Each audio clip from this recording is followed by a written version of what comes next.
vehicles and larger vehicles, and with synergies with our existing consumer business, giving us a great cost advantage and technology edge. It's an example of the agent super app or driver super app. The idea being the single agent in his zone will have multiple verticals in his queue, whether it is doing a quick package delivery or a backlog of less urgent, like battery swapping and fleet rebalancing. So we can soak up all that idle capacity. We've done a pilot in ride hailing, massive market, we know it well, need for competition. There's a monopoly in our region with Uber acquiring Kareem. Very experienced founder team. IQ and I, we've worked in 3 mobility companies together. It's our second that we're co-founders in. I also had many years in the Valley before that. And it's a big market. When we say Greater Middle East, it's a very fragmented footprint. That's a feature, not a bug. It's what creates a cost of entry for a local player to come in. It's what requires a regional champion who has full attention and focus to unlock, capture, and penetrate. Very similar to what we saw in Southeast Asia. And I also was with Grab there. So that's the highlights. We've raised $12 million to date, $5 million in the seed round, $7 million in safe notes, and we are open for another mil on the safe, and then planning our Series A next quarter. So I'll stop right here for questions. Yeah, cool. Yeah, let's start ask questions if anyone has. Cool. There's no questions. I can ask one quick question. Yeah. Maybe I missed the innovation part, but if I understand correctly, what is the innovation like in your startup? So we are the only, I guess, multimodal, multi-business model platform in our geography, right? Yes, a lot of these products have existed in other countries, but they've not been here and they've not been in one platform. Right? Part of our, I guess, innovation is localization, right? Which we spend a lot on payments tech and also on market access or regulatory capture. And that's part of, it's more of a commercial piece, but it's their focus and attention. And then having the multi-vertical stack, giving us a lot of cost synergies and revenue synergies. So we're not the first to do that. There are other companies that have leveraged micromobility as the optimal customer acquisition vehicle to cross-sell to other services. So Bolt has done this in Europe, scooters to cross-sell to ride hail and food delivery. Yandex has done this even in Israel and Russia, of course, and others have. So learning from some of the experiences, the successes in other geographies. Basically localization. Yeah. Okay. Yeah. Thank you.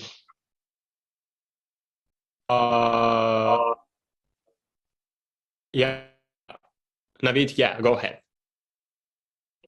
Thank you. So thank you very much for your presentation, JD. Very interesting. Honestly, not specifically my area of expertise, but I have a question that's just it's interesting for me to know your point of view on, because with the recent things that happened, I think with Lime, if I'm not wrong, with their plans to go public and everything, and the general I would say shift in investors' view on specifically the scooter, the micromobility, the electric bike sharing, the scooter sharing kind of model in the cities that started it first, and now going a bit more mature into the system, and they're now putting more regulations on it, making it tighter.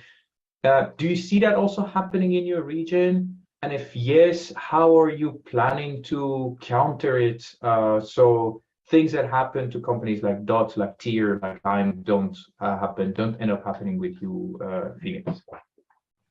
Yeah, I mean, I think all cities, as they are adapting to this new form of mobility, and they're doing it at their own pace, right, are now coming to grips with, you know, how they want it to work in their city, and there'll be more infrastructure created. Like in Dubai, you know, they move quite slow, but now they're doing a citywide rollout and really integrating it into a multimodal transport network. So not just building new cycle lanes, even taking space away from cars, making slow speed streets, shared streets. Like we're adding the public transit card as a payment method. So you get off the metro and you ride the scooter.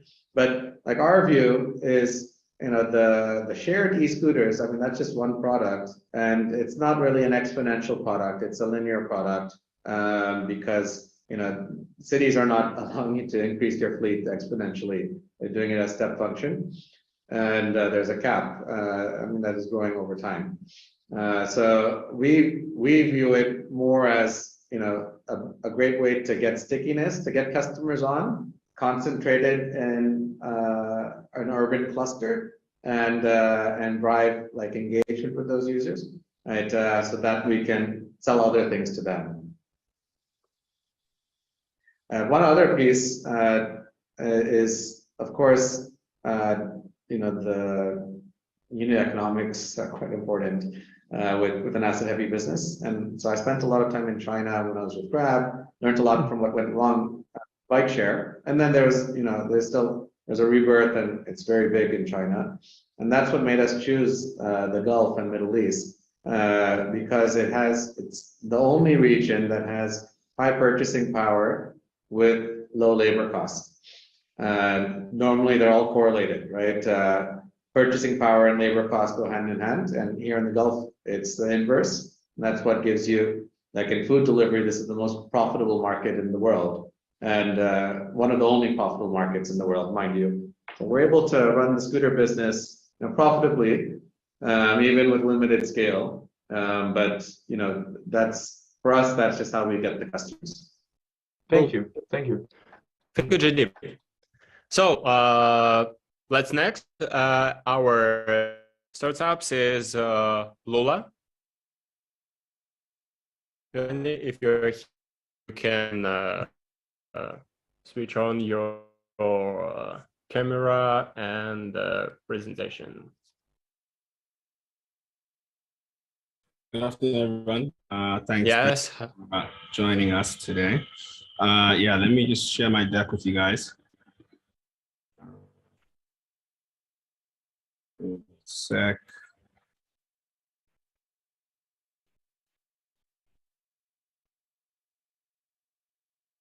Yes. All right, all set. So, Andrew, are you guys keeping time, or should I just wing it? Yeah, 5 minutes for you, and you can start. Okay, cool. Well, good afternoon, everyone. I'm Belani Mweni, co-founder and CEO here at Lula. We're in the middle of a pre-Series A round, raising Series A round, raising $2.9 million, with about 2.3 already done. So if you're ready to cut some checks, we'd love 600K for people in the community. And as you know, the continent of Africa is heating up quite rapidly. In fact, by 2025, we'll have more than 1 million people.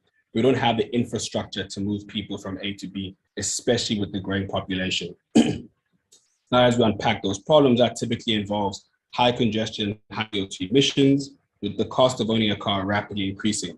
If someone decides to leave their car at home and make use of public transit, that's typically insufficient, unreliable, and has very limited operating times. And this is where businesses then step in and decide to provide a service or give a subsidy to employees to help them get around. In many cases, usual shuttle providers are either too small with scale, lack digital technology, and typically do not have the capacity to serve multiple users at a time. Ultimately, what this leads to is transportation being inefficient and boring and lacks the transparency.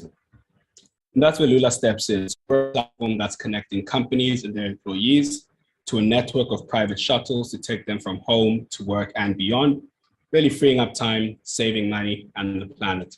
We typically would partner with third-party vehicle owners who plug their vans into the platform and get matched with bookings from businesses on a daily basis on a door-to-door pickup schedule. Currently, we have just over 800 vehicles and counting, specializing in high-capacity vehicles, so 6-seaters up to 22-seaters, but also have a decent fleet of luxury vehicles to help people move around, especially senior management and executives across businesses. Our primary business model is B2B, where we take a 25% commission and companies either sign up for a fixed term contract or month-to-month subscriptions. We had a B2B2C play earlier COVID, but due to some of the costs of that, we kind of paused that until further notice.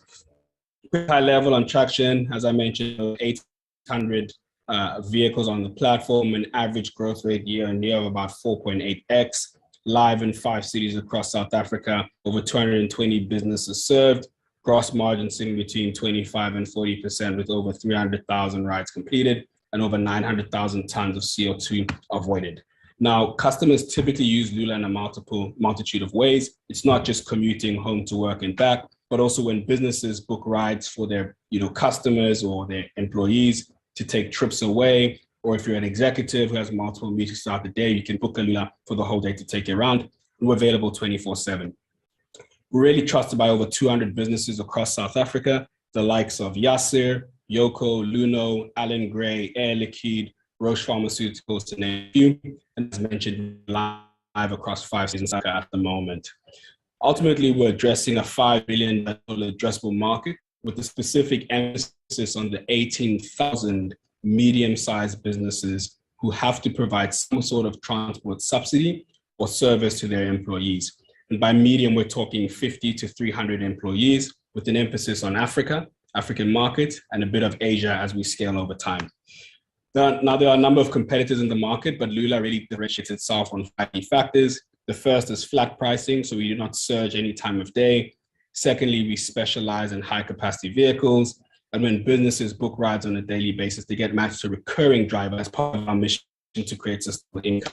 And ultimately, we always believe when you book a Lula, you ride who you can trust, whether it's your colleagues, your students, or your friends. So companies who book rides, let's say FTIM booked a ride for their staff, they wouldn't ride with people from Phoenix or Zillow. It always be door pickups for your company. Our team is a team of 33. I have the privilege of leading as CEO, having started businesses prior. I'm an entrepreneur for 10 years. Yusra, head of people experience for 8 years. Musha, head of ops, 15 years. Joel, head of engineering, 10 years. Yusra, my co-founder, 12 years, who also started a business prior to this. As mentioned, we've raised a number of rounds, and we're in the middle of a pre-series A. We bootstrapped for a while, went through startup boot camp in 2018, and raised a seed round in 2019, 2021, which had the likes of Launch Africa and Total participating. Currently at $2.3 million, the 29, using the safe note. So happy to have a conversation afterwards. Ultimately, for this raise, we're looking to expand and dig deeper into South Africa and expand beyond just our pure commuting offering, so we can drive to profitability and ultimately reach the priced Series A round within 18 months. For us, we want to win the market and win their hearts. So when businesses think of moving their people, they mustn't say order a bunch of Ubers and try get reimbursed. They just say book on the platform of Lula and it'll all be sorted. That means key hires, fast acquisition, faster development, and faster product deployment. Okay. Ultimately, okay. Oh, is that 1 minute? Yeah, you can this slide and we started asking. Yeah, so this is my last slide. So yeah, that means getting to 600K monthly recurring, 3,000 daily rides, add 200 new businesses, and reduce 3,000 tons of carbon dioxide. So FTIM and the team, I really invite you to join our journey as we power the developing world to economic prosperity and a zero carbon future. Cool. Thank you. Questions? Yeah. Questions? Yeah. Impressive results. So yeah, if anyone has a questions, you can just switch on your camera and microphone.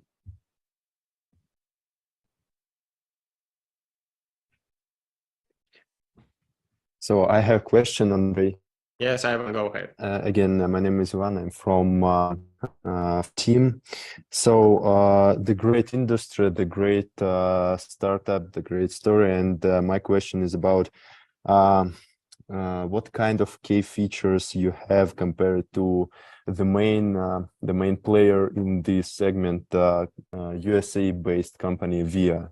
So how can you win compared to this startup? Yeah, so firstly, VIA is two things on VIA. VIA is not active in the African market. Secondly, VIA has actually pivoted away from B2C type shuttling and really towards a platform as a service for mobility agencies. And that's primarily due to the fact that they had heavy subsidizing costs to keep their vehicles afloat in a low rate. This model we primarily target B2B on a scheduled basis, and so we don't subsidize drivers, neither do they work for lease agreement. It's primarily plug and play. Ultimately, for us, we want to be able to connect businesses or other organizations to a network of shuttles, very low utility anyway. Those are some of the key reasons why we would fundamentally be better than VIA, despite the fact that they've actually moved their shift from B2C to a B2G over time. Okay, and what is the most perspective way of business modeling, B2C or B2B? So to some business customers or for just physicians? Yeah, so I guess it really depends what your end goal is. If you really want to grow fast and have high attrition, you want to choose a B2C model, but that requires a lot of capital in these kind of markets, which is very, very hard. For us, we're really about getting to profitability and bringing a strong competitive mode. So B2B works better, especially because your sales target or your sales strategy is once you're in, a customer typically use multiple services and locked in for a long time, which makes it relatively hard for them to switch. Ultimately, for us, our value is about being a reliable, high quality, convenient ride rather than a cheap and fast ride like most ride hailing services are. So our focus really now is B2B, and over time, as we build up more supply, we could double down our B2B2C vertical as employers or employees and businesses typically would like to use a service outside of work hours, whether to go to a football game or to a concert, etc. So for now, it's B2B. Okay, thank you very much. No problem, Ivan. Okay, cool. Yeah, I guess it's all questions. Thank you for your pitch. Sure, Andrew. Yeah. Let's start. The next speech is Awesome. Yeah, Debak's here. Yeah, cool. 5 minutes is you can start sharing the presentation.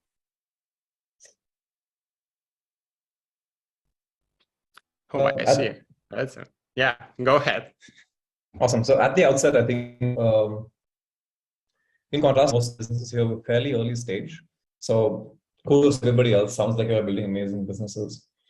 We're not taking on, I think, last mile connectivity. So I know a lot of bike sharing startups in the past have tried to solve you getting from your home or back. Instead, I think in the early stages of trying this, we figured out that there is a larger problem to solve in just cycling as an industry. So cycling today in India is a $3 billion market. And as far as we're able to tell, it hasn't changed in 200 years. So all bicycles today are bought on, which means you have to go to a shop and buy one, or you buy one online. And the 3 billion consists of people who will buy a bicycle before they'll have it. Whereas there's probably an equivalent number of people who want to get into cycling, but are unwilling to or unable to make an investment into purchasing the asset before they start riding. This problem further compounds if you think about the fact that you need multiple cycles per household. Cycling is typically a group activity, which means you ride with a spouse, partner, friend, maybe your kids. And so buying per household becomes problematic. The second thing that we've learned from putting these bikes in the hands of users is that they struggle with maintenance and storage of bikes. So in India, we have a lot of apartment communities. Earlier, somebody spoke about how they do delivery in apartment communities. It's a very large market in India. And if you go to the base of any of these apartment communities, you will see bikes that have been purchased and never used again after the first 2 or 3 months. This is typically because they can't maintain the bikes. And of course, the third big thing that we figured out is that cycling hasn't changed in 200 years in the sense that technology has not met cycling. So there's no IoT, no gamification, no community, no leaderboards, no rewards, effectively nothing that incentivizes you to get back on the bicycle and keep riding. The way we solve this today, which is sort of what go-to-market is at the moment, is we put shared bikes inside apartment complex communities. It's a fairly simple go-to-market because we have no theft or vandalism. We've never lost a bike to date. People are in these apartment complexes are willing to typically pay more per ride. So the unit economics makes a lot of sense. The infrastructure inside these apartments is good. So it's very cyclable spaces in contrast to city infrastructure in India. And then everything that we do is driven by the app and the product that they end up utilizing. So the app is heavy on challenges, cycling challenges, rewards, milestones. And we partner with a lot of local brands who sort of do a lot of rewards. We have streak challenges, weekly challenges, weekend challenges. And we've seen that the largest driver of retention, once you buy a bicycle or an electric cycle, or in our case, share a bicycle or electric cycle, is that sense of community and the leaderboards and the rewards that you earn from riding a bike frequently. Today, we have a little over 500 bikes deployed. So like I said, fairly early stage. We're doing 42,000 rides per month. We have 13,000 paying monthly active users. We're in 150 apartment communities, 200 stations in total. So few apartments have more than one station. And we're an operationally profitable company. So more than half our stations are individually operationally profitable. And overall, month of December was a 14% operating margin. Jan should be a lot better. The month has just ended. These are some of the apartments we work with. I don't know the images are visible, but on the right-hand side, those are the 3 cities that we're live in. Bangalore, 150 apartments, 200 stations in total. The strategy for us has been to acquire very best apartments in the very best cities. So these are 3 cities that we've started with. I think the top 10 cities in India should be the obvious market for us to venture into in the next 2 years.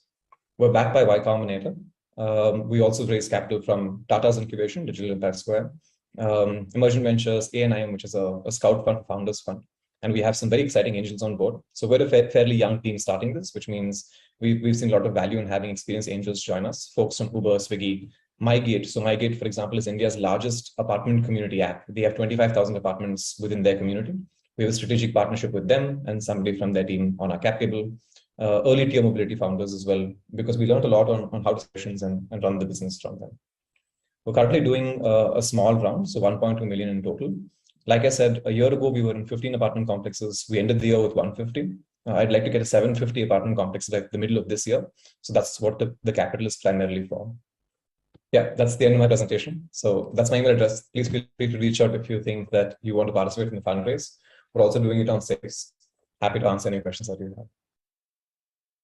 Yeah, cool. Thanks for your presentation. If you want has anyone questions, feel free to ask.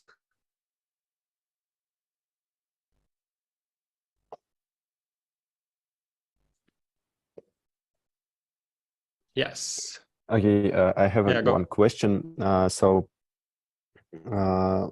In team, we saw recently a startup from Europe which recycles old bikes and sell it again and use in its own bike sharing. And so I have a question about your clean strategy and the recycling strategy. Maybe some key points in your strategy. What we're hoping for long term is that people don't buy bikes on retail. It doesn't seem to be an effective way to do the entire thing. So ideally, we should be manufacturing bikes that last a very long time. And a bicycle, compared to most assets, like the previous presenter spoke about cars and vans, that's a fairly tough asset class. But cycles are fairly easy. It's a frame and some parts around it. And usually that can be, it's like a ship of pieces that can be kept alive for a very long time. So if you manufacture a very good bike, then I think the longevity of the asset should end up defining sustainability for production. I don't know if recycling existing cycles is on the cards for us today. We'd rather have our own bikes. We run spare parts. It's tight ship and easier operations. So prima facie is how I think about it, but I don't think I've spent a lot of time thinking about the alternative for using bikes that people have already bought. So maybe I changed my mind, but at the moment, I don't think intuitively that makes sense. Okay, great. Thank you. Thank you. Yes, Navid, go ahead.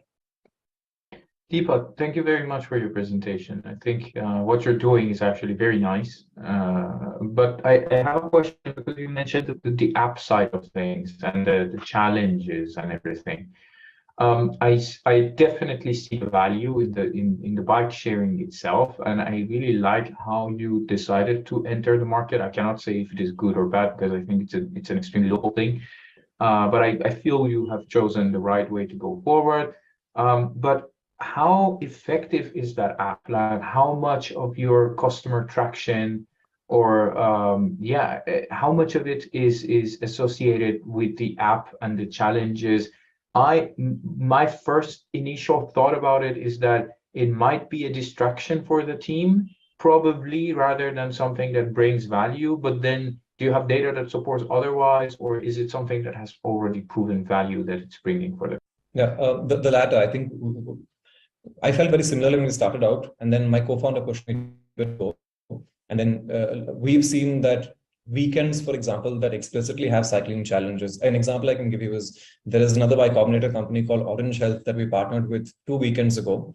The offer was you do 90 plus minutes of cycling over the weekend and you get a discount on your next diagnostics test, right? Something like that. And 50% more people rode that weekend compared to the previous weekend simply to win that award. I think it may make sense to take a minute to walk through who our riders are and why they're cycling with us. These are typically people who've not ridden a bicycle in 5 years, right? They didn't have, they wanted to get into cycling, but never ended up buying a bicycle because there wasn't conviction in their ability to build the habit. Once they get on the tilt cycle, typically ride it inside their apartment complex. Since the infrastructure is good, these are safe spaces, not a lot of traffic.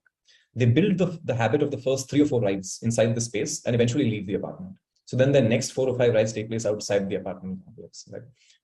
And then is sort of say, you know what, I want to get on top of my leaderboard, I want to get rewards, I want to get in challenges, I want to join a cycling group. We have routes on the app. So for example, around your community, what are the 1, 3, 5, 10 kilometer routes that you can take? And what are the leaderboards for those routes, right? So then I think they sort of get deeper into wanting to build that as a habit and then making that central to how they think about their health and well-being for the day. A lot of our riders initially used to do a morning or an evening walk. So they just sort of go for a walk in the morning or a walk in the evening, chance upon our bicycles, decide to give it a go and eventually transition into cycling being their activity as opposed to walking. I hope that, today we're very small as a company, so I hope at scale that we're also solving like you being able to get from home to work, work to home, right, with electric cycles, if not cycles if the distance is further. So I think there are other use cases to solve, but at the moment, it's a very small niche, but we know it's a meaningful problem to solve. So that's where we are. Understood. Thank you very much. Very clear. Hey, Srinivas here. So I was talking about the gated communities part of it. Thanks for the presentation. I just have one question which we usually face. Do you pay any rental to the gated communities for putting up your station there? We were lucky enough to watch a few other companies go the rental model and fail. So we've taken an aggressive no rental stance. We position the bikes as a free of cost amenity for the apartment complex. So that's what the sales team says, right? You pay for your gym, you pay for your pool, but you don't pay for the bikes. We give it to you for free. So we give it to your community for free. In return, we do a very small revenue share with the apartment. But in return for the revenue share, the apartment is expected to do active marketing for us. So we do MyGate ads, notice board ads, right, events in the apartment. So we get certain free access to the apartment complex in return for the revenue share. The value for us with this sort of a model and setup is that we don't have to end up spending money on marketing. Like we don't do Facebook ads, we don't do Google ads, we spend no money marketing the product. Like we just sort of reach out to the association and they get it through their residents, and in return they get a small revenue share from the business. Thanks. Okay, and the last question, Guy, I saw you have a question. Oh, okay. So yeah, and it was the last question, Deepak. Thanks for your presentation and thanks, Andrew. Cool. Yeah, I would like to thank everyone who joined us today, and I hope you enjoyed this session.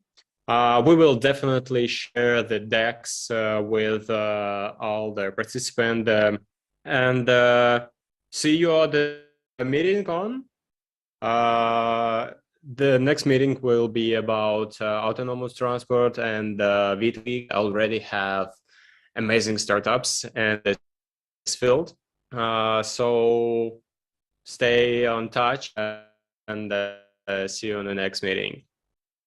Thank you, everybody. Thank you very much. Bye-bye. Thank you. Thank you, everybody. Take care. Bye. Thank you. Thank you. Bye.